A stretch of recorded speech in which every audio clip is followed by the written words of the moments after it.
बहती माही नैया ढूंढे किनारा, माही नैया ढूंढे किनारा। किसी न किसी की खोज में है ये जग सारा, माही नैया ढूंढे किनारा। कभी न कभी तो समझोगे तुम ये इशारा, माही नैया ढूंढे किनारा।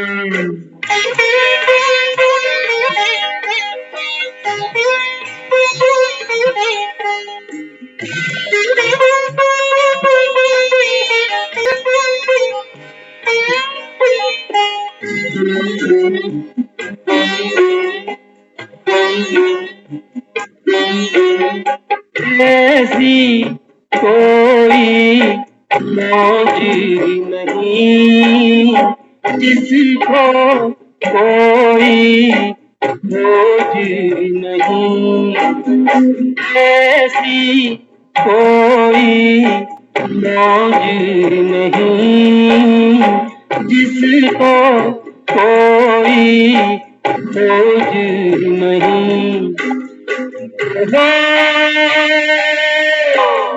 कोई न कोई तो हर किसी को लगता है प्यारा, माही नैया ढूंढे किनारा, माही नैया ढूंढे किनारा।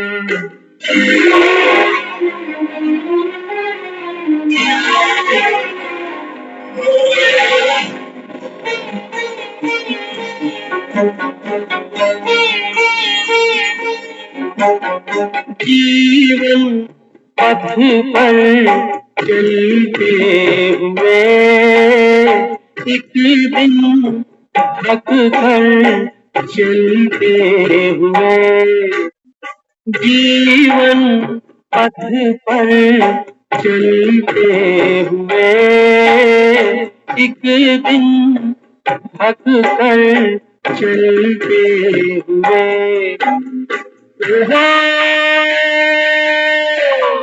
कहीं न कहीं मैं थाम लूंगा आंचल तुम्हारा, माही नैया ढूंढे किनारा, माही नैया ढूंढे किनारा।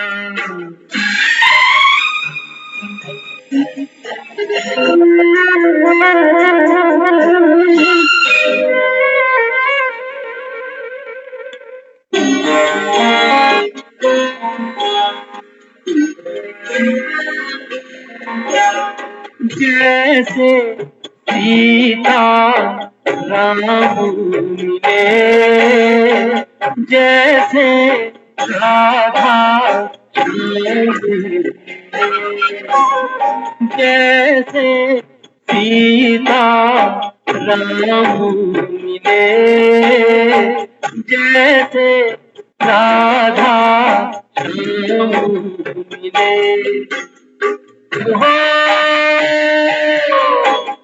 कभी न कभी तो मिलन होगा तुमसे हमारा, माही नैया ढूंढे किनारा, माही नैया ढूंढे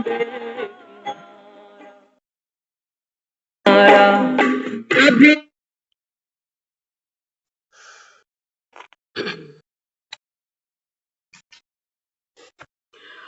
ओम शांति। ओम शांति दीदी। ओम शांति। तो बहुत ही मीनिंगफुल ये गीत अभी हम सबने सुना। मांझी नैया ढूंढे किनारा, किसी न किसी की खोज में है ये जग सारा, कभी न कभी तो समझोगे तुम ये इशारा। बाबा कहते हैं बच्चे, मैं तो सागर हूं और तुम सब, बाबा कहते हैं, सागर से ही निकली लहरें। कहाँ से आई हो तुम? हाँ, एक लहर अगर अपने अस्तित्व को पहचाने कि मैं कौन, मैं कहाँ से आई, कितनी ऊंची उछलती हैं लहरें। हम्म कोई अमिताभ बच्चन बन गया, कोई नरेंद्र मोदी बन गया, कोई लता मंगेशकर बन गया, कोई किशोर कुमार बन गया, कोई गरीब बन गया, कोई भूखा बन गया, कोई लावारिस बन गया, कोई भिखारी बन गया। समंदर की लहरें हैं, जिसको जितनी भूख थी वो उतनी ऊंची उठ गई। बाबा कहते हैं बच्चे, ये सब लहरें क्या खोज में निकली? हाँ, बाबा कहते हैं आपको ये समझ में आया? इतना जीवन जी बैठे, बाबा कहते हैं बच्चे आप कहाँ से निकले? ये लहरें कहाँ से आई? और क्या चाहिए तुमको जीवन में? रोज रोज उठते हैं, हाँ, काम धंधे करते हैं, पैसा कमाते हैं और लहरें ले आते हैं घर में, हम हमारे बच्चे। इन बच्चों को भी चाहिए करियर, पैसा। तो बाबा कहता है देखो, समंदर की लहरें तो अनंत है, एक गिरती है कितनी उठ जाती है। लेकिन बाबा कहता है आपको ये बात समझ में आई कि हर लहर को कोई ना कोई खोज है? किसी को आराम चाहिए, किसी को पैसा चाहिए, किसी को नाम चाहिए, शोहरत चाहिए। कहाँ से मिलेगी? बाबा कहता है बच्चे, अंतर्मुखी सदा सुखी। यहाँ तो बाबा कहता है साहिलों से टकरा कर तुमको गिरना पड़ेगा। मृत्यु रूपी साहिल है ना, बाबा कहता है ये चट्टान है कड़ी ते कड़ी, कोई लहर, बाबा कहता है, इस साहिल को लांघ ना सकी। साहिल से जब एक लहर टकराती है तो उसको टूट के गिरना ही पड़ता है। इसलिए बाबा कहते हैं बच्चे देखो, ऐसी कोई मौज नहीं जिसको कोई खोज नहीं। कोई ना कोई, किसी ना किसी को लगता है प्यार। हाँ, बच्चों से पूछो क्या बनना चाहते हो, कहेंगे मैं उसके जैसे क्रिकेटर बनना चाहता हूँ, मैं उसके जैसा फुटबॉलर बनना चाहता हूँ, मैं उसके जैसा सिंगर बनना चाहता हूँ, डांसर बनना चाहता हूँ। हर मौज किसी और मौज को कॉपी करने चल पड़ी। बाबा कहता है ये तो लहरों का खेल है। यही तो बाबा कहता है खेल है सारा। समंदर और लहरें। बाबा कहते हैं बच्चे, लहरें ना हो तब भी समंदर का अस्तित्व है, समंदर है। लेकिन अगर समंदर ही ना हो तो लहरें कहाँ से आएंगी फिर? इसलिए बाबा कहते हैं बच्चे, इस संसार के अंदर हर नैया एक किनारा ढूंढती है, किसी ना किसी खोज में है ये जग सारा।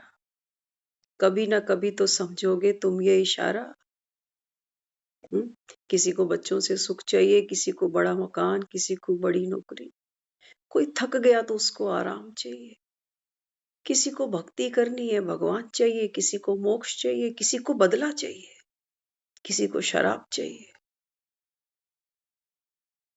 चाहिए ना? देखो तो सही दुनिया की हालात। बाबा कहता है यही तो मैं कहता हूँ कि मांझी नैया ढूंढे किनारा। जीवन पथ पर चलते हुए एक दिन थक कर, बाबा कहते हैं बच्चे, 5000 वर्ष में 84 जन्म हो चुके आपको। इन लहरों को बाबा कहता है कभी किनारे नहीं मिलते, साहिल से टकरा कर इनको टूटना पड़ता है। बाबा कहते हैं बच्चे, ये लहर वापस साहिल में ही गिरेगी। कहाँ जाओगे? बाबा कहता है कहाँ जाओगे? डरते हो? हाँ, लोग तो कहते हैं ना, हाय मौत के बाद पता नहीं क्या होगा।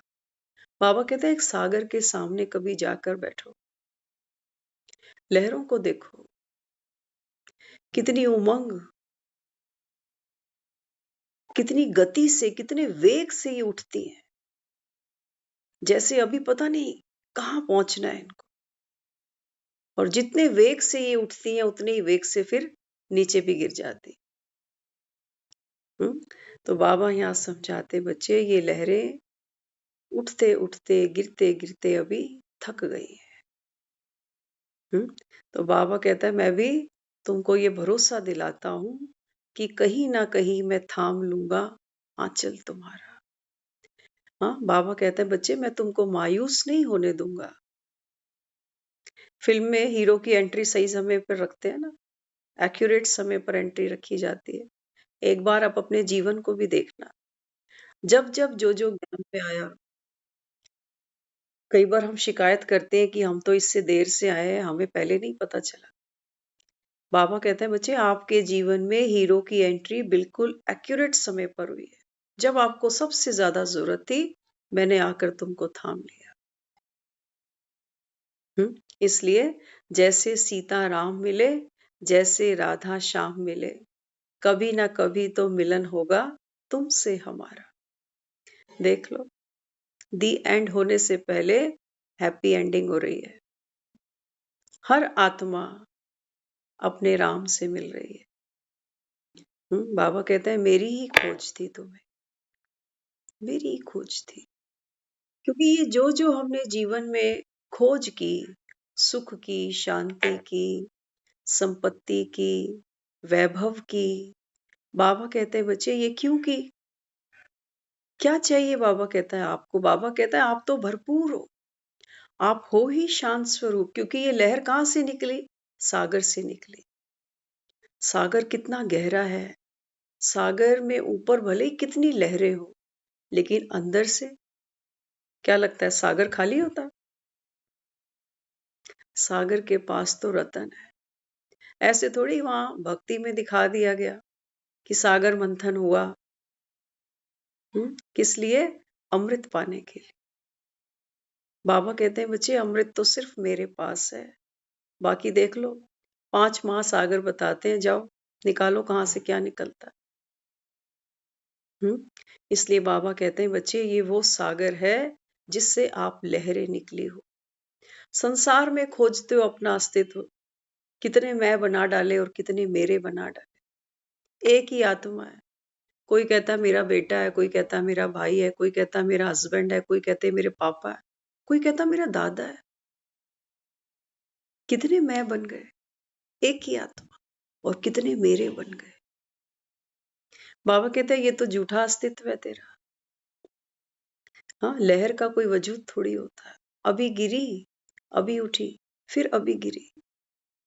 हाँ, इसलिए बाबा कहता है बच्चे अब घर आना, तो पहचानो तो सही। हाँ, अपने आप को बड़ा, बाबा कहता है लौकिक संसारी जीवन में तो क्या समझते हो कि मैं फलाना, मैं टीचर, मैं डॉक्टर, मैं इंजीनियर, मैं वकील, मैं बीमार, मैं बूढ़ा, मैं अपाहिज। लेकिन बाबा कहता है बच्चे तुम तो मुझसे निकले हो।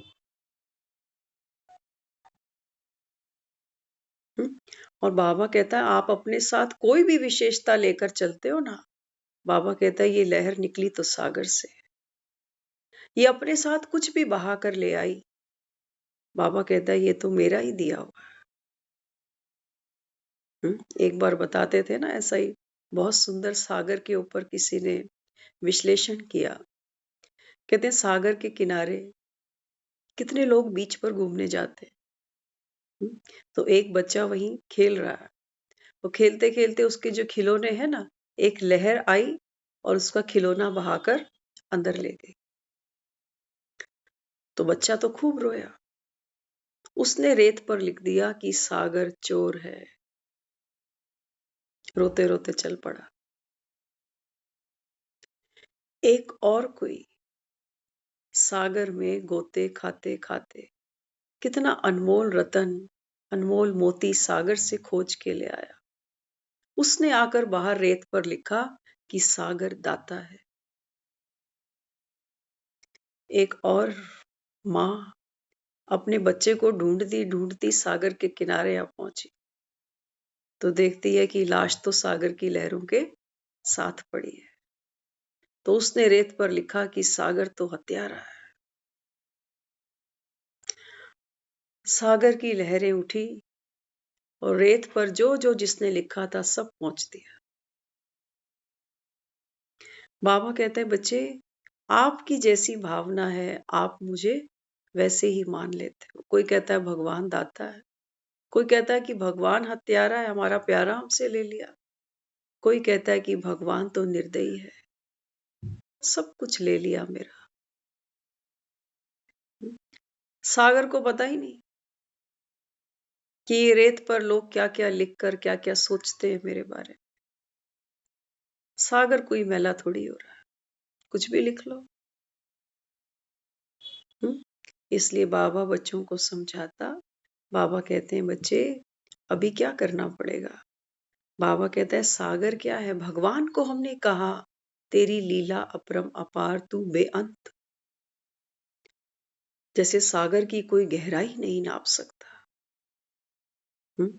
बाबा कहते हैं बच्चे ये बात तो किसकी है। बाबा कहता है मैं सागर हूं, प्रेम का, करुणा का, दया का। लेकिन कब हूं और किन के लिए। बाबा कहता है उनके लिए जो संगम पर आत्माएं मुझसे मिली है।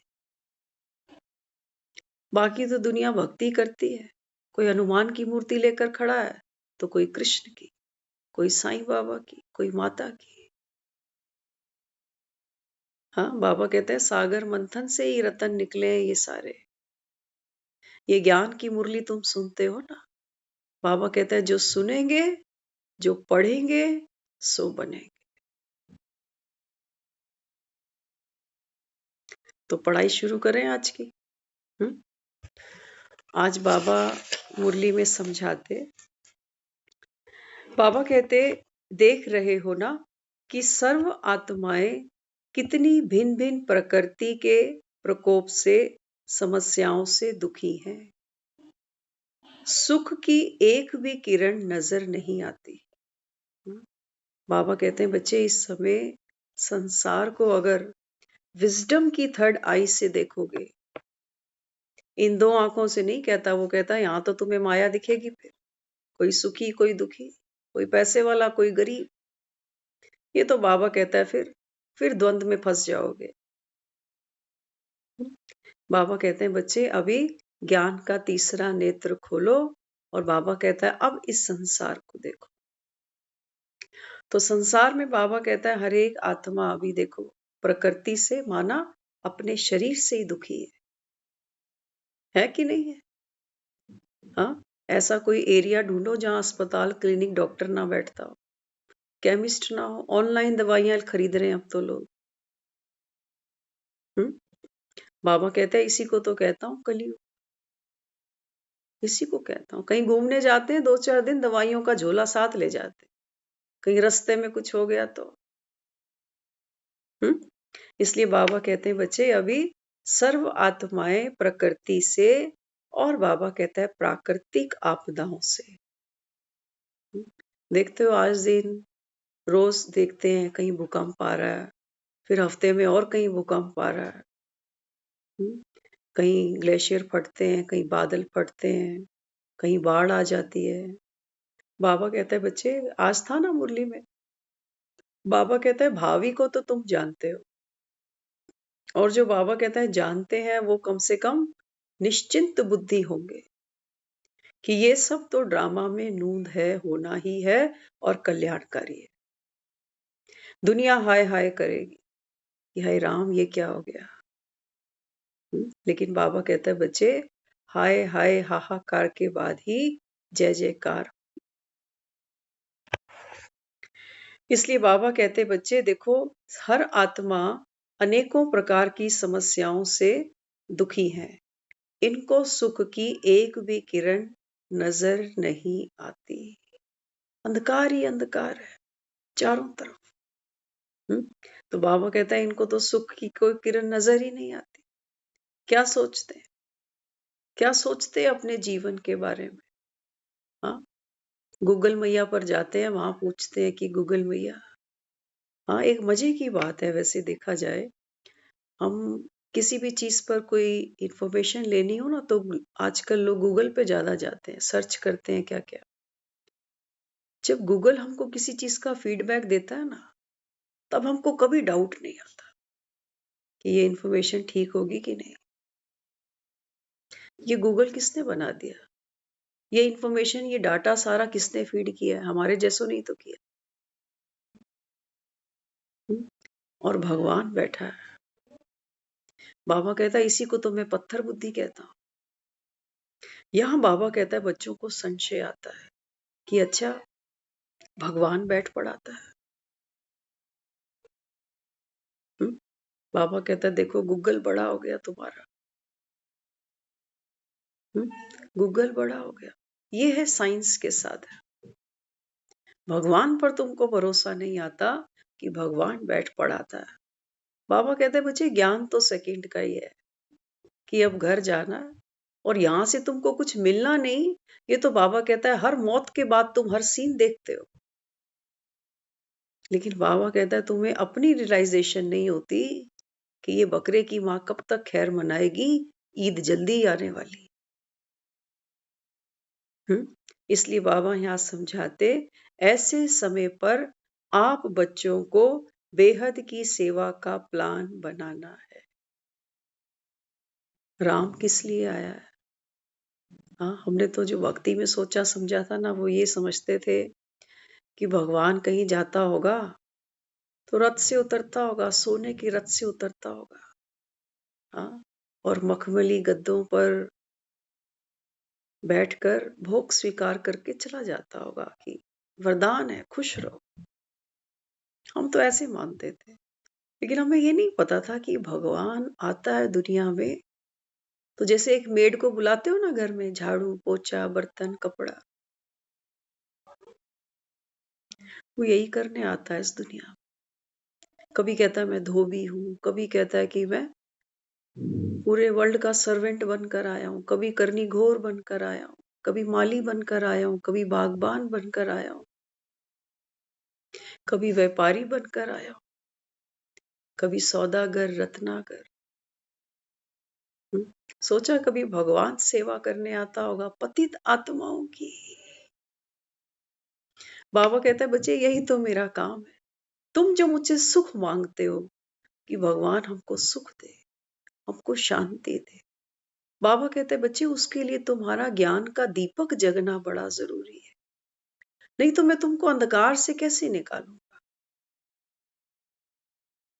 अंधकार से कैसे निकालूं तुमको?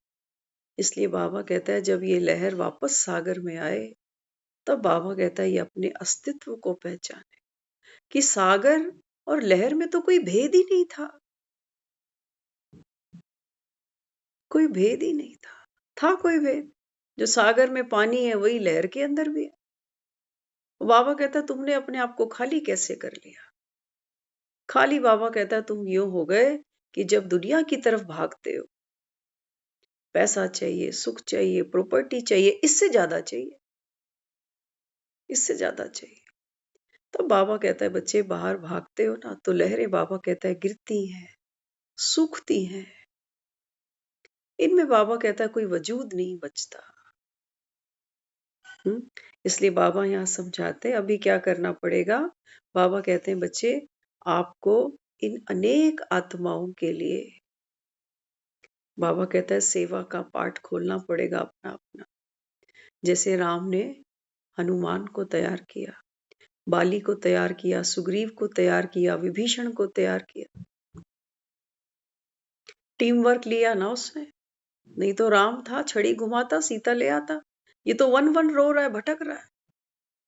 हे अशोक मम शोक मिटा दे, जनक नंदनी मुझे मिला दे। बाबा कहता है बच्चे जैसे तुम भटके हो ना 63 जन्म मेरे लिए। वो कहता है मैं भी इंतजार ही कर रहा था, मैं भी ढूंढ रहा था तुम कि कभी तो इन्हें मेरी याद आएगी। लेकिन ये सीता कैसी है जो सोने के मृग के पीछे अपने राम को छोड़ बैठे। बाबा कहता चलो ये सुंदर कहानी है, ये होना था, ये ड्रामा में नूंद था, लेकिन अब अग्नि परीक्षा तो दे दो। अभी अग्नि परीक्षा दिए बिना वो कहता है आप घर नहीं जा सकते। देखते हो ना दुनिया में कोई जाता है तो पहले अग्नि के भेंट चढ़ाते हैं उसको। बाबा कहते हैं देखो दाह संस्कार करते हो, अग्नि की भेंट चढ़ाते हो, क्योंकि ऐसा मानना है कि अग्नि में जब कोई पदार्थ डाला जाता है ना तो वो वो पावन बन जाता है। तभी हमने अग्नि को पावनी भी बोला। रूपांतरण कर देती है। आग में आप कोई भी चीज डालो ना, उसका स्वरूप, रंग, रूप सब बदल जाता है। लेकिन बाबा कहते हैं बच्चे आप तो अग्नि में किसको डालते हो? मुर्दे को। पता थोड़ी है किसी को कि इस समय मैं जल रहा हूं। नहीं तो कोई चिता पे चढ़े, कोई ना चढ़े। बाबा कहते हैं जिसको पावन बनाना था वो तो बाबा कहते हैं शरीर में है ही नहीं।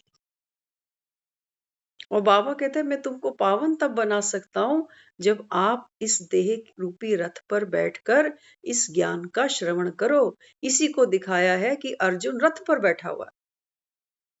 अर्जुन रथ से नीचे नहीं खड़ा हुआ। अगर अर्जुन रथ से बाहर आ जाता तो इसका मतलब अर्जुन की आत्मा ने भी अर्जुन का शरीर छोड़ दिया। तो बाबा कहता है फिर मैं ज्ञान किसको सुनाऊं?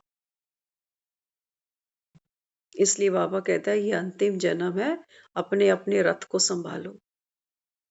दुखी नहीं हो जाओ कि पुराना शरीर है ना, बीमार रहते हैं ना।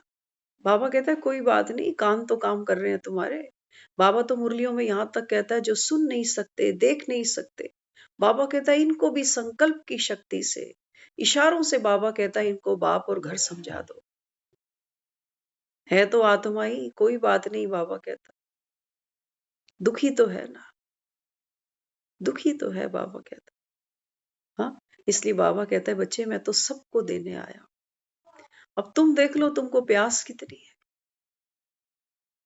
जिसको जितनी प्यास होगी राम उसको उतना ही मिलेगा। राम तो सागर है। बाबा कहता है तुम देखो तुम कितने प्यासे हो, सुख के, शांति के, आनंद के, शक्तियों के। जिसको जितनी तड़प होगी, प्यास होगी। वो कहानी सुनी ना प्यासे कौवे की? एक कौवा प्यासा था। कहानी का जो आधार है वो है प्यास। अगर कौवा प्यासा नहीं होता तो ना ये मटका खोजता, ना कंकड़ खोजता, ना इसकी प्यास बुझती। आप सब बाबा कहता है जो यहाँ बैठे हो, बाबा कहते हैं बच्चे प्यास है, प्यास तो है। हाँ, किसी की कम ज्यादा जरूर हो सकती है, प्यास है ना। लेकिन हमारी प्यास कैसी है? संसारी, संसारी है ना।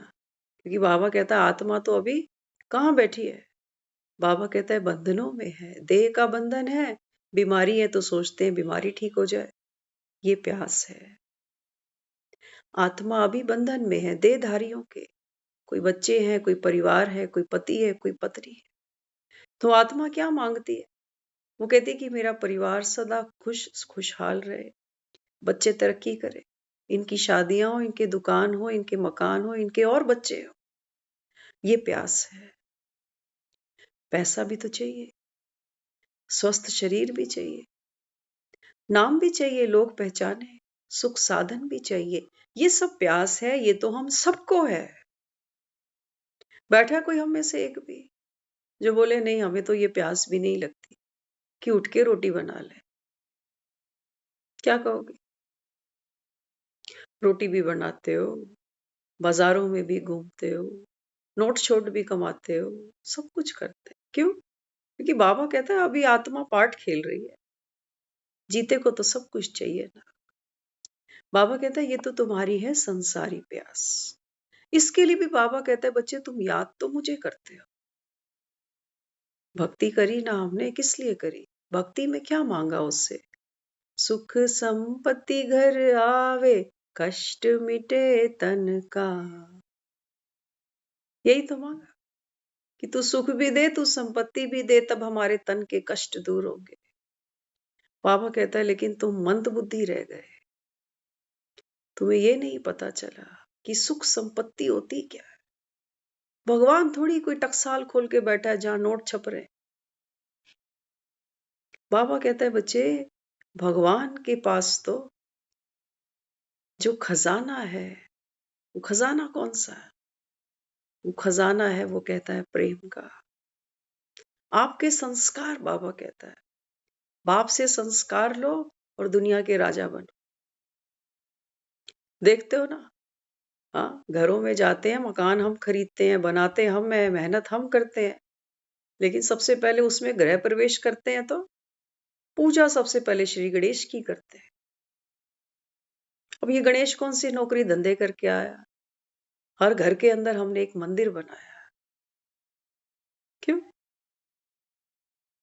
क्यों? तस्वीरें तो हमारे घर में बहुत है।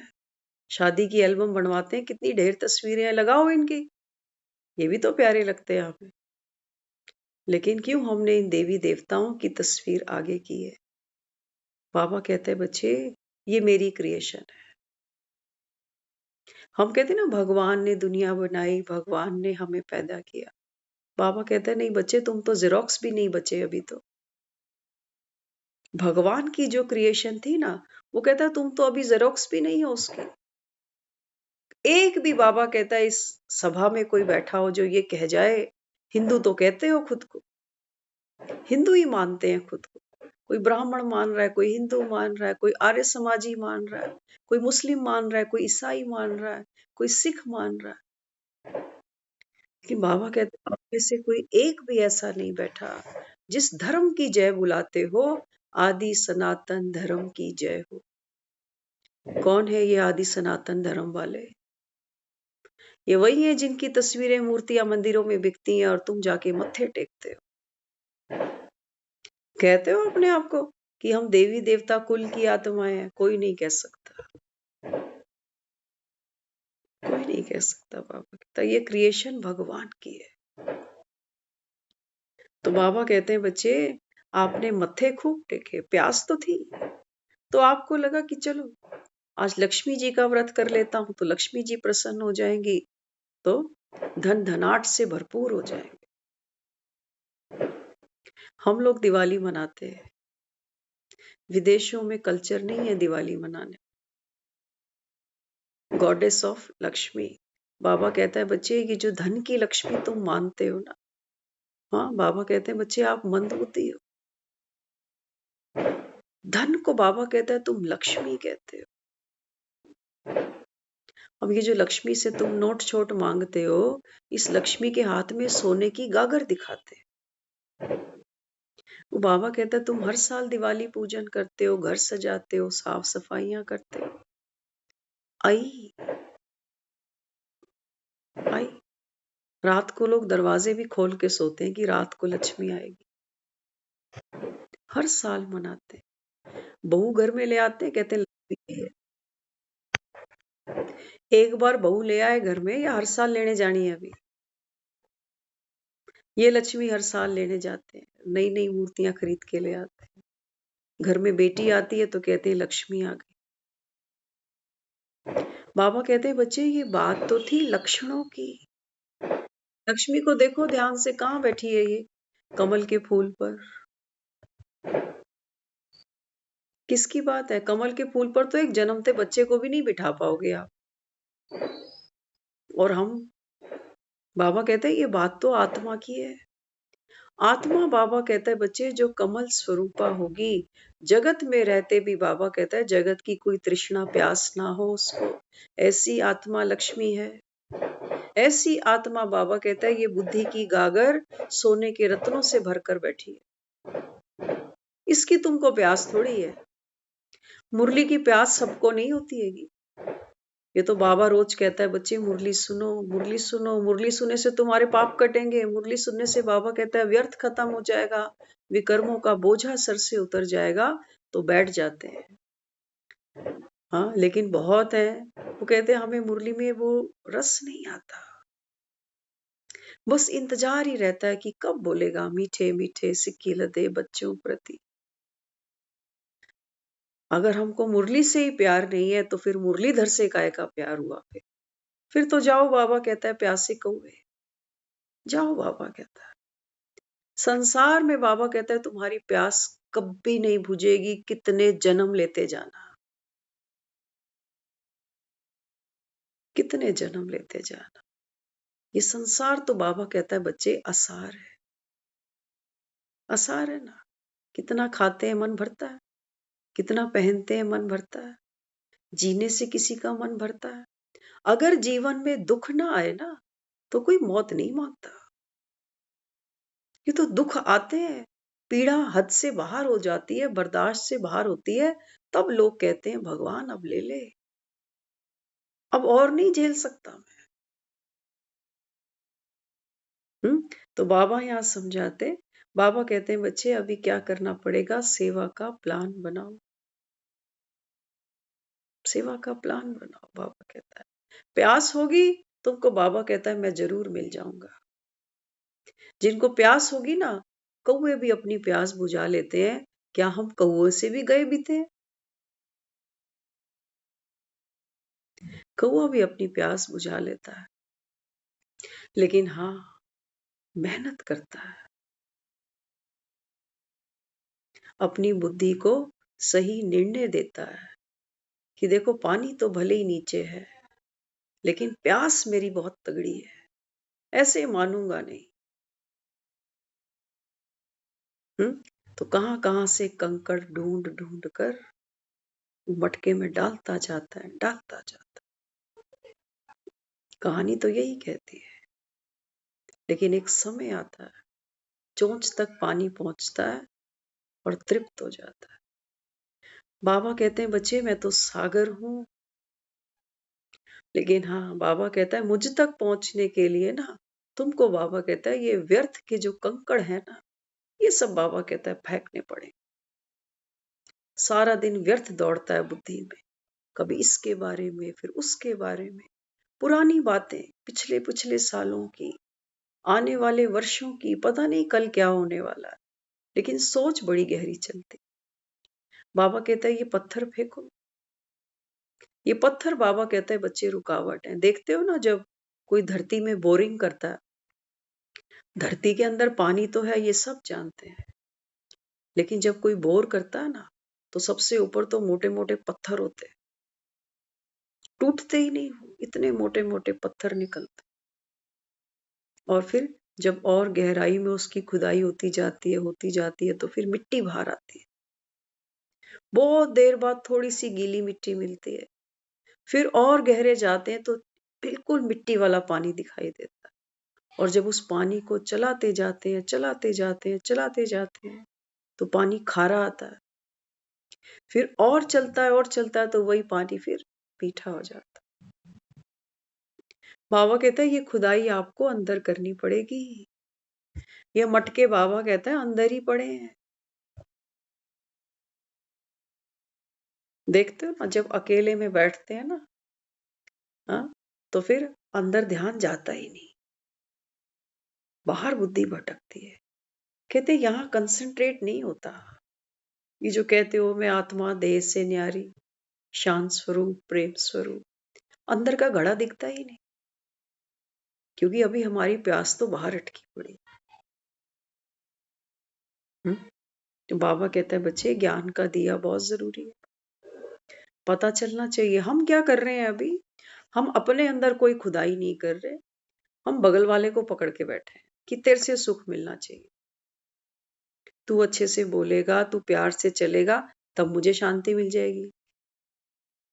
तेरी खुदाई करेंगे हम, तेरी पूंछ में आग लगाएंगे। बाबा कहते हैं बच्चे पूंछ में तो हर महावीर अपनी में आग लगाता है कि मुझे इस दुनिया से, इस दुनिया के लोगों से कुछ चाहिए नहीं। मजे की बात तो है दुनिया तैयार भी नहीं खड़ी है देने के। आज हम एक बात सोच रहे थे, हमारे जो मदर थे ना, वो कई बार बोलते थे, कहते हैं अभी तो भगवान ने देखभाल के टिक्का लगाया। कई बार हमारे ग्रैंडफादर भी कई बार ये बात बोलते थे, लेकिन अब जब हम ये मुरलियां पढ़ते हैं ना, तब हमें समझ में आता है कि वाकई भगवान, भगवान ही टीका लगाता है। हाँ देखो, जो भी बातें हम संसार में सुनते हैं ना कहीं उसकी छाप जरूर मिलती है।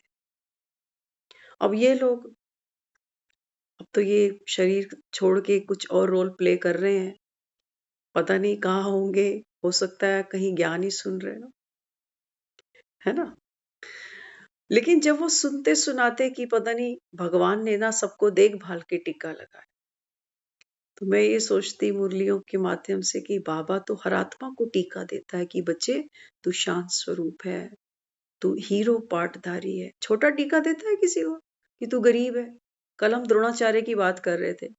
द्रोणाचार्य ने एकलव्य को मना कर दिया कि तुझे नहीं मैं अपना शिष्य बना सकता क्योंकि तू क्षत्रिय नहीं। भगवान ऐसा करे तो कि तुझे नहीं बना सकता मैं, तू तो अंधा है, तू गरीब है, तू कोढ़ी है। सोचो, ये द्रोणाचार्य तो भगवान से भी बड़ा हो गया। हाँ, अगर भगवान ऐसे पार्शियलिटी करने लग जाता तो। बाबा तो खुद मुरलियों में कहता है, बाबा कहता है बच्चे मैं गरीब निवाज हूँ। बाबा कहता है जो दुनिया के बड़े बड़े पूंजीपति हैं, साहूकार हैं, ये तो समझते हैं कि यही स्वर्ग है हमारे। हमें कोई ज्ञान ज्ञान नहीं चाहिए, अपने पास रखो। बटन दबाते हैं, सारे काम हो जाते हैं, नौकर चाकर आगे पीछे घूमते हैं। यहाँ बाबा कहता है धीरू भाई अंबानी जैसे तो नहीं बैठे। बाबा कहता है उनको उनका स्वर्ग मुबारक। लेकिन बाबा कहता है जब इनके दिवाले निकलते हैं ना, हाँ, तो बाबा कहता है ये चैरिटी फिर मेरे नाम पर ही कर जाते हैं। देखते हो, बिरला बिरला मंदिर बनाता है, बनाते ये मंदिर ही है। बाबा कहता है लेकिन जब मैं देने आता हूं ना, तब ये कहते हैं कि हमारे पास समय नहीं है। अहो मम माया, बाबा कहता है। इसलिए बाबा कहता है ऐसा नहीं है कि पूंजीपति आ नहीं सकता, ये प्यास की बात है। जिनको प्यास है वो आत्मा यहाँ जरूर पहुंचे। तो आज सिर्फ भारत में ही नहीं, बाहर विदेशों के भाई बहन भी जो देखो हिंदी नहीं समझते, मजे की बात है। हम लोग तो इसी कल्चर से ही बिलोंग करते हैं। हमने रामायण महाभारत सब कथा कहानियां सब कुछ सुना देखा हुआ है ना। लेकिन जो फॉरेन कल्चर वाले हैं, इन बेचारों को ना दिवाली पता, ना शिवरात्रि पता, ना दशहरा पता। हाँ, बाबा कहते हैं देखो इन्होंने बाप को पहचान लिया, बाप को पहचान लिया। क्योंकि जो वेस्टर्न कल्चर की जो आत्माएं है ना, इनमें एक प्लस पॉइंट है। हम जो है अभी हम अभी लक्ष्मी पूजन करते हैं आज तक, चाहे हम कह दें भारत कहाँ पहुंच गया, आज भी हम ये मानते हैं कि जो हमारे घर में धन सुख आएगा वो इनकी बदौलत आएगा। हर साल लक्ष्मी मनाते हैं, फिर भी नौकरी धंधे तो रोज करने जा रहे हैं। एक बार जिसके घर में महालक्ष्मी आ गई, अब क्या जरूरत है रोज रोज नौकरी पे जाने की।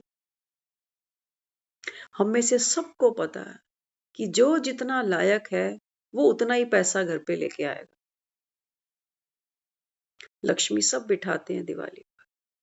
और ये जो विदेशी है ना, ये कभी लक्ष्मी पूजा नहीं करते, लेकिन ये डेवलप्ड कंट्रीज हैं, हमसे अच्छे पैसे में खेलते हैं। ये लक्ष्मी नहीं मना रहे। बाबा कहता है बच्चे देखो कितने अंधविश्वास में पड़े हो तुम। बाबा कहता है अभी दे रहा हूं तुमको ये ज्ञान धन, यही लक्ष्मी है। संभाल सको तो संभाल लो। भगवान तुमको कोई 500 2000 के नोट थोड़ी देगा। बाबा कहता है कि तो तुम्हारी सरकारें बनाती हैं, इनको फिर कैंसिल कर देती है। सतयुग में वो कहता है सोने की अशर्फियां चलती थी, है ना। हम ही जब छोटे छोटे थे तो हमसे पहले बताते थे कि कॉपर के जो है ना, तांबे के सिक्के चलते थे उस जमाने में। लोहे के तो हमने भी देखे हैं, लेकिन अब तो बात कागज पे आ गई। आत्मा की क्वालिटी भी ऐसे ऐसे डाउनफॉल में आती गई है। हाँ, एक समय था सुनते थे कहानियों में सोने की अशर्फियां चलती थी। हाँ, बाबा कहते हैं आज तो बात कागज पे, कागज भी खत्म हो गया, अब तो डिजिटल आ गया, बटन दबाओ और जान छुड़ाओ। पैसा दिखता ही नहीं अब तो। तो बाबा यहाँ समझाते, बाबा कहते हैं बच्चे देखो संसार की हर एक आत्मा भटक रही है, चाहिए क्या इनको। बाबा कहता है वो भी ये नहीं जानते, क्योंकि मन का जो बर्तन है, पात्र है, ये कहीं भरेगा नहीं, कभी नहीं भरेगा। बाबा कहता है तो आप तो अंधी दौड़ में दौड़ रहे हो फिर। इसलिए बाबा कहता है जो संगम पर आत्माएं आई, वो बाबा कहता है मौज मनाने आई है। कलयुग की आत्माएं अशांत हैं, दुखी हैं, परेशान हैं, और यही उनका स्वभाव संस्कार है। कितना भी मिल जाए लेकिन हाय हाय नहीं जाती। और बाबा कहता है मैं यहाँ देवी देवता बनाता हूं, इनके नाम तो सुनो कभी। संतोषी माँ, वो आत्मा जो संतुष्ट है, पाना था सो पा लिया। जो प्राप्त है वो पर्याप्त है।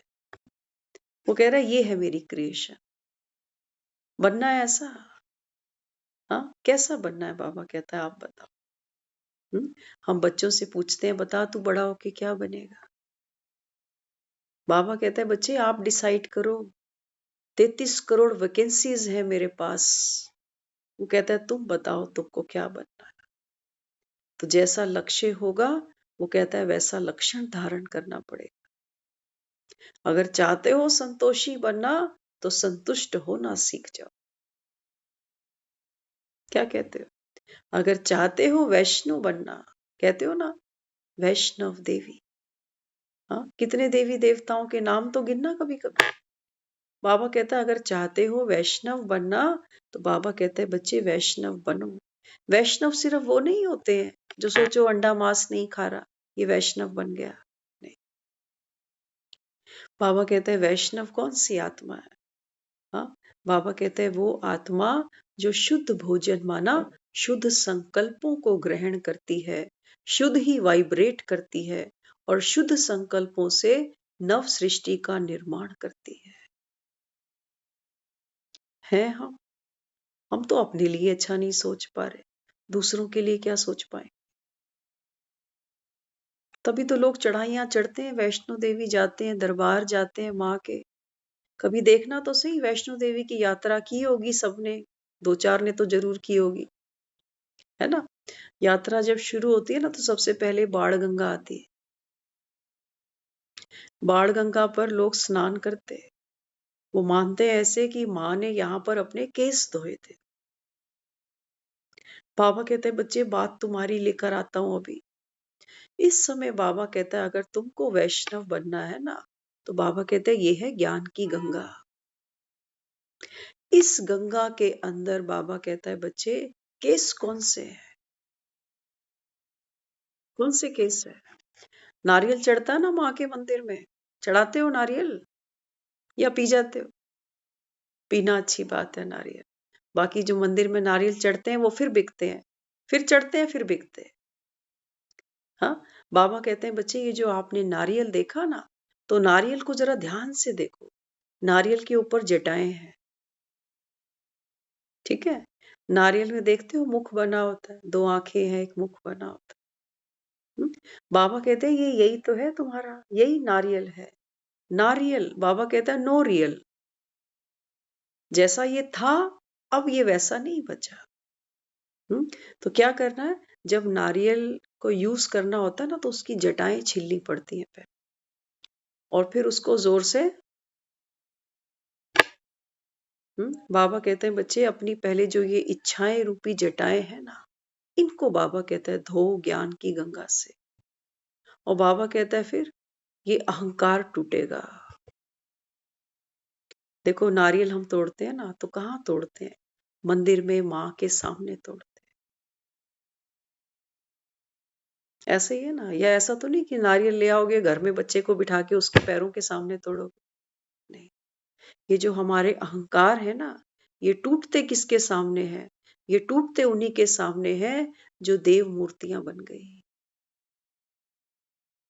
जो स्वयं निरअहंकारी हैं उनके सामने हमारे ये अहंकार टूटते हैं। तो बाबा कहता है फिर जब ये अहंकार टूटता है तो फिर क्या निकलता है बीच में से? गिरी निकलती है और गिरी के भीतर में से भी क्या निकलता है? अमृत निकलता है। इसको कहते हैं श्री फल। तो बाबा कहते हैं बच्चे फिर बात आती है बाण गंगा की कि बाण गंगा पर माँ ने केस धोए। बात है ज्ञान की गंगा और इसमें बाबा कहता है बच्चे आप अपनी इच्छाएं इनको पावन बनाओ। संसारी इच्छाएं बाबा कहता है ये व्यर्थ की है। तुमसे पहले कितने चले गए, हमसे पहले हमारे माँ बाप ने यही किया है कि बच्चे हो गए इनको पढ़ाएं लिखाएं, इनकी शादियां करें और गंगा नहा लें। हम भी यही कर रहे हैं, हमारी पीढ़ी भी यही करेगी, अगली पीढ़ी भी यही करेगी, अगली अगली अगली। चोटी देखते हो, चोटियां देखते हो ना, पहाड़ जब घूमने जाते हैं तो चोटी के ऊपर कुछ भी नहीं है, पीक पर है वो। तो बाबा कहते हैं मुझे अब चोटियां चाहिए। ब्राह्मण चोटियां देखते हो, ब्राह्मणों ने चोटियां रखी। तो सर पे चोटी बांधने की बात नहीं। बाबा कहते हैं बच्चे अब बस करो, फुल स्टॉप। बाबा कहता है अब ये उल्टी गंगा नहीं बहाओ, अब रुक जाओ, अब जो बाप कहता है वो करो। बाबा कहता है ना, देखो दुनिया में तो लोग, सरकारें कितने मिशन चलाती हैं कि पॉपुलेशन कम हो, पॉपुलेशन कम हो। बाबा कहता है ये बढ़नी ही है। हाँ, बाबा कहता है ये काम तो केवल एक मैं ही आकर कर सकता हूं। तो देखो कितनी खूबसूरती से वो अपना काम कर रहा है। कितने भाई बहन हैं जो अभी बाप की श्रीमत पर चलकर फुल स्टॉप लगा चुके कि हम ये गंगा आगे नहीं बहाएंगे कि हम दो हमारे दो, फिर दो उनके दो, फिर उनके दो। नहीं, अभी लगाओ फुल स्टॉप, ये कलयुग खत्म करना है अभी। तो फिर आगे क्या दिखाया, जब बाढ़ गंगा में माँ ने केस धोए, फिर आगे चरण पादुका है। वहां पर भक्त जाते हैं, मत्थे टेकते हैं। वो इस मत्थे में क्या पड़ा है तुम्हारे, तुम ये तो देखो, क्यों मत्थे टेकने हैं। मत्था टेकना माना भगवान मैं आत्मा उस परम पिता परमात्मा के चरण चिन्हों के ऊपर चल रही हूं अभी। अब मत्थे नहीं टेकने, चढ़ाई है वो, चढ़ाई कठिन है। बाबा कहते हैं जहां आप बैठे हो ना, ये चढ़ाई है। बाबा कहता है ये जीवन की उतराई तो तुमने खूब करी, इससे रीस करी, उससे रीस करी, इससे ईर्ष्या करी, उसके पीछे ना रह जाऊं, उसके आगे निकल जाऊं, यही किया हमने पूरा जीवन। तो बाबा कहते हैं बच्चे अभी ये है चढ़ाई। तो चढ़ते चढ़ते क्या आती है फिर, आध कवारी। उस दिन ना, कुछ दिन पहले ये मुरली में आ रहा था, तो बहुत सुंदर इस पर मंथन चला हमारा। देखो दुनिया में आप और हम अगर अपनी जर्नी देखें ना, तो पहले हम सब बच्चे होते हैं, फिर एक एज में जाकर हम शादियां करते हैं, और फिर हम मैरिड कपल मानते हैं एक, है ना, ऐसे ही चलता है। लेकिन जब हम वैष्णो देवी की चढ़ाई चढ़ते हैं ना, तो देखो चढ़ाई कैसे आ रही है। पहले आध कवारी आ रही है। मतलब समझते हो आध कवारी का क्या मतलब है? आध कवारी मत्थे तो टेके हैं बहुत, गुफा आती है आध कवारी। हाँ, बाबा कहते हैं बच्चे आध कवारी, कहते हैं आधा रास्ता पूरा हुआ यहाँ पर। और आध कवारी, हम जो गृहस्थ धर्म में रहते हैं, घर परिवार बच्चे, ये तपस्या है। कहते हैं माँ ने 9 महीने उस गर्भ जून के अंदर बैठ तप किया। क्यों? भैरव पीछे लगा था ना। आपके और हमारे पीछे कोई भैरव है? दिखता है कभी? दिखता है भैरव? क्या कहोगे? ऐसे थोड़ी वो पहाड़ भागते भागते चढ़ गई छोटी सी कन्या। बाबा कहता है तुम्हें भैरव दिखा तुम्हारे पीछे कोई? ये चिंताओं के भैरव, ये जिम्मेवारियों के, बंधनों के, ये सब भैरव तो है। आत्मा घबराती है, नींद नहीं आती सारी सारी रात। ये भैरव ही तो लगा है पीछे। अब वो कहता है देख तेरे में शक्ति तो कोई है नहीं। तो फिर क्या करना पड़ेगा? अंतर मन की गुफा है। बाकी पत्थरों की गुफाओं की बात नहीं है, वहां बैठो तो वहां भूख भी लगेगी, मच्छर भी काटेगा। कौन सी गुफा में बैठना है? I the soul. तो बाबा कहते हैं फिर वहां बैठकर क्या करना है? क्या किया होगा माँ ने वहां बैठकर? शिव से हम अपने अंदर शक्ति भरी है। मैं शिव की शक्ति हूँ, शक्तिशाली आत्मा। अब वो कहता है तुम बाहर आ जाओ, अब भैरव तुम्हारे पैरों में गिरेगा। बाबा कहते हैं जब आप ज्ञान स्वरूप हो, तो बाबा कहता है फिर बंधन खत्म हो गया, चिंता खत्म हो गई, मरा भैरव। तो फिर माँ ने क्या किया? भैरव को भी मुक्ति दे दी। फिर और आगे बढ़ो, सांझी छत। नाम तो सुनो, ये जो जो कुछ बना हुआ है ना, देखते हो सांझी छत। वो कहता है जब हर एक आत्मा इस पुरुषार्थ को, इस तप को करके जब और आगे बढ़ती है ना, तो सांझी छत पर पहुंचते हो। एक बाप के बच्चे हो सारे। आज कहा ना मुरली में, दुनिया कहती है वननेस होना चाहिए, भाईचारा होना चाहिए दुनिया में, तो शांति सम्मेलन करते हैं, कहते हैं हिंदू मुस्लिम सिख ईसाई आपस में हम भाई भाई। तो फिर दंगे कौन कर रहा है? दंगे कौन कर रहा है? मुसलमान कभी हिंदू के मंदिर में नहीं जा रहा। कैसे भाई भाई हो? वो कहता हो ही नहीं सकते यहाँ भाई भाई। जब तक संसार की हर आत्मा अपने बाप को नहीं जानेगी, तब तक वो कहता है तुम भाई भाई बन नहीं सकते। तो सांझी छत पर पहुंचो। उसके बाद फिर आता है माँ का दरबार। गुफा आती है। गुफा के अंदर, मंदिर के अंदर मादी जोता ने नूरानिया, सर को झुकाओ शेरा वाली को मनाओ, माँ का दर्शन पाओ चल के, करती मेहरबानिया। हाँ, बाबा कहते हैं बच्चे जब आप इतना तप करते हो, एक बाप को पहचानते हो, एक बाप के बनते हो, तो बाबा कहता है फिर यही ज्योत स्वरूप वो आत्मा है जो बाबा कहता है फिर हर संसार की आत्मा के ऊपर बाबा कहता है ये परोपकार करती है। भक्त तो देखो मंदिरों में जाते हैं, ठंड हो सर्दी 12 महीने वैष्णो दरबार खुला हुआ है। बड़ी हम गए थे अभी कुछ साल पहले, पहले की बात है। मौसम वहां अचानक ऐसे खराब हो गया जबरदस्त। हमारे जो साथ थे वो तो गुफा के बाहर ही खड़े रहे, उन्होंने तो सरेंडर कर दिया कि नहीं जाएंगे अंदर। ठंड इतनी, पाँव में कुछ पहनना नहीं, और ऊपर से जैसे बर्फ गिर रही है। तो सारा कुछ हमको हैंड ओवर कर दिया कि आपको जाना है तो आप ही जाना। तो उन्होंने वो छतर क्या क्या लिया था चढ़ाने के लिए, हम वहां गए, दरबार में सब कुछ चढ़ाया। तो वो पुरानी बातें हैं खैर। लेकिन बाबा क्या समझाता है? बाबा कहता है एक है दर्शन करने वाले। अब बाबा कहता है बच्चे मुझे दर्शनीय भी चाहिए। ये किसके दर्शन करें? मूर्तियां तो बाबा कहता है इन्होंने खूब देखी है। अब बाबा कहता है वो वक्त आया है जब मुझे चलते फिरते भी चाहिए। दुख इनके रियल हैं, आंसू इनके रियल हैं। और बाबा कहते हैं बच्चे अब मुझे बनावटी देवी देवता नहीं चाहिए कि मंदिर में ये 150 रुपए की मूर्तियां रखकर बेचारे रो रहे हैं उनके आगे। ऐसे ये चोटियां नहीं चढ़ सकते। तो बाबा कहता है फिर बनो दर्शनीय। किसके दर्शन करते हो? हाँ, बाबा कहते हैं बच्चे आपके चेहरे से बाप की सीरत मिल जाए।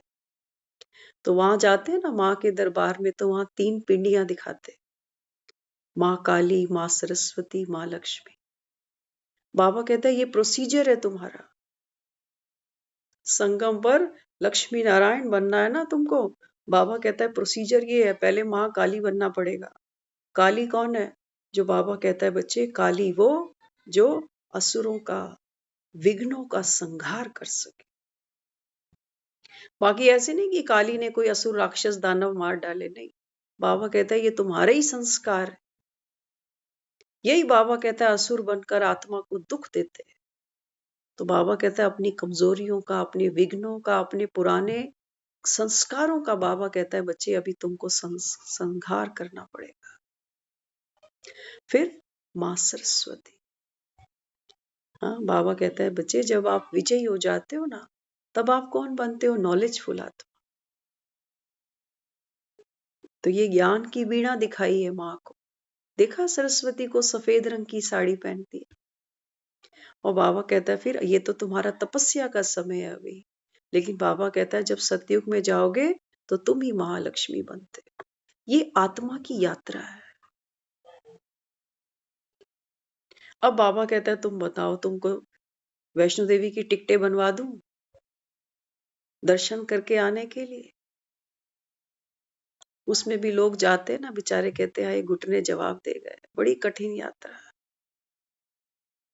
हाँ, बाबा कहता है या फिर तुमको बनना है, चॉइस तुम्हारी। यहाँ बैठे किस लिए?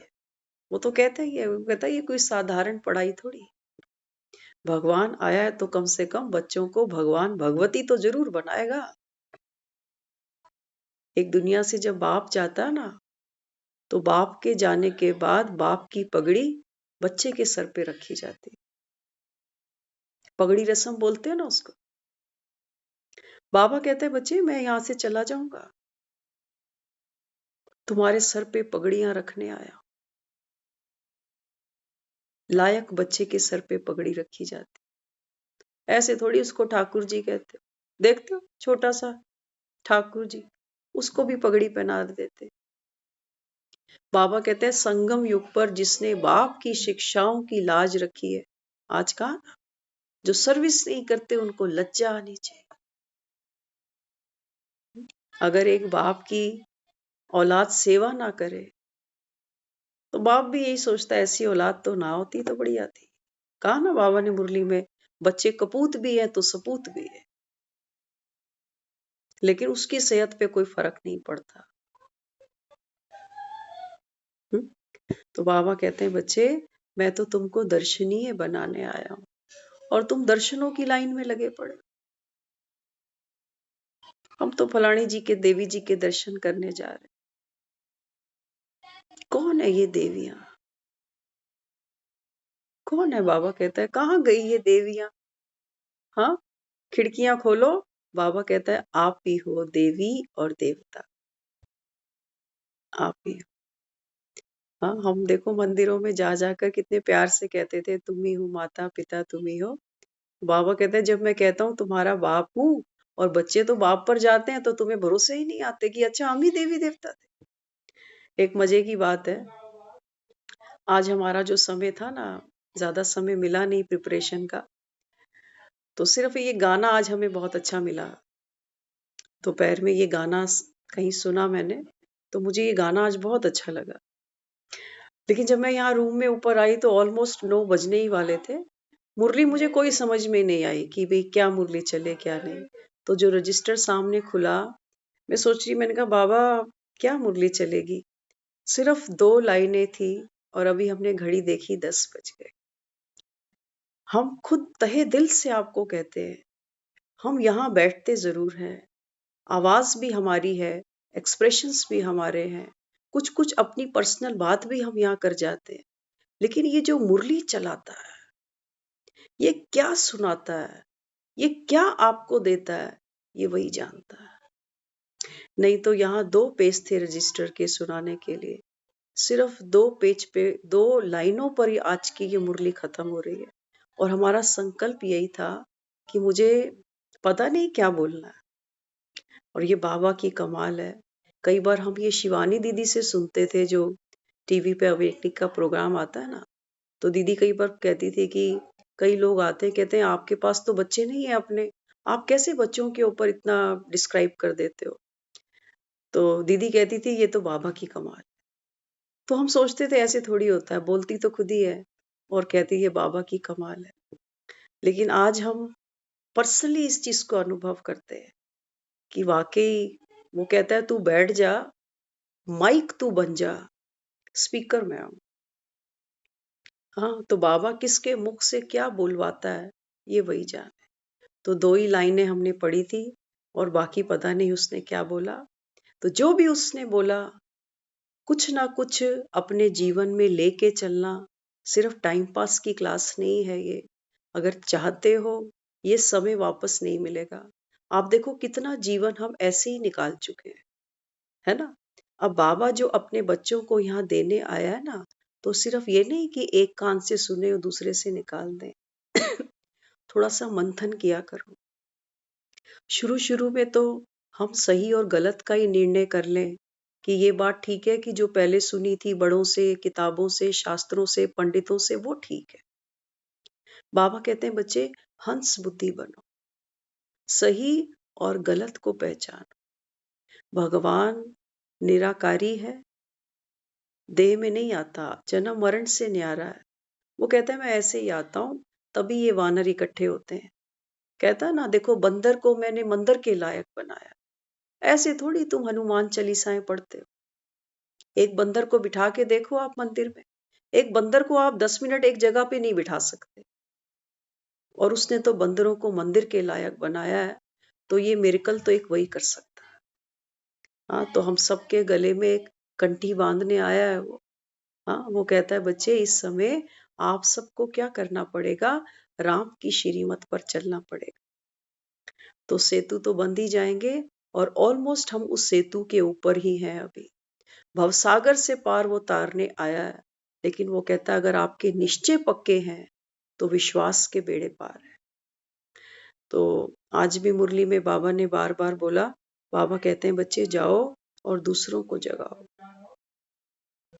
क्योंकि हनुमान ने अगर राम की सेवा की है ना, तो राम को भले ही मुख में पानी नहीं डाला उसने, लेकिन राम के भक्तों की सेवा की, सीता की सेवा की, लक्ष्मण की सुग्रीव की। देखा ना, जो जो राम ने उसको सेवा दी वो करता चला गया।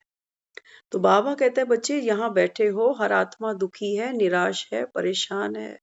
ज्ञान हो सकता है ये ना भी सुने, क्योंकि आत्मा दुखी है। वो इतना पुरुषार्थ नहीं करेंगे कि हम खुद ही घड़ा ढूंढे, कहाँ है पानी का घड़ा। बाबा कहते हैं बच्चे आपको उनकी प्यास बुझानी पड़ेगी। तो संजीवनी हनुमान को लानी पड़ेगी। तभी बाबा कहता है दुनिया आती है और तुम पर बूंदी चढ़ाती है।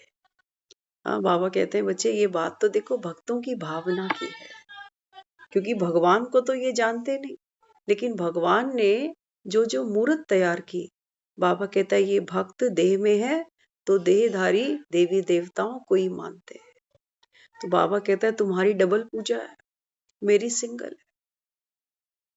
तो बाप क्या करता है, बच्चों को अपने से भी आगे बढ़ा देता है। तो हम सब यहाँ पहुंचे हैं, ये हमारे पुण्य कर्म इकट्ठे हुए हैं, और अब इस रास्ते से पलटना तो नहीं है। अगर पलट जाते हैं तो बाबा कहते हैं बच्चे माया आप पर हावी है ना। तो ये जो लहर है ये वापस उठती है, और फिर बाबा कहता है मृत्यु आएगी तो तुमको गिरना पड़ेगा, हाथ तुम्हारे कुछ लगेगा नहीं। तो बेटर यही है कि लहर अपने अस्तित्व को पहचाने कि मैं कहाँ से चली। ओम शांति। ओम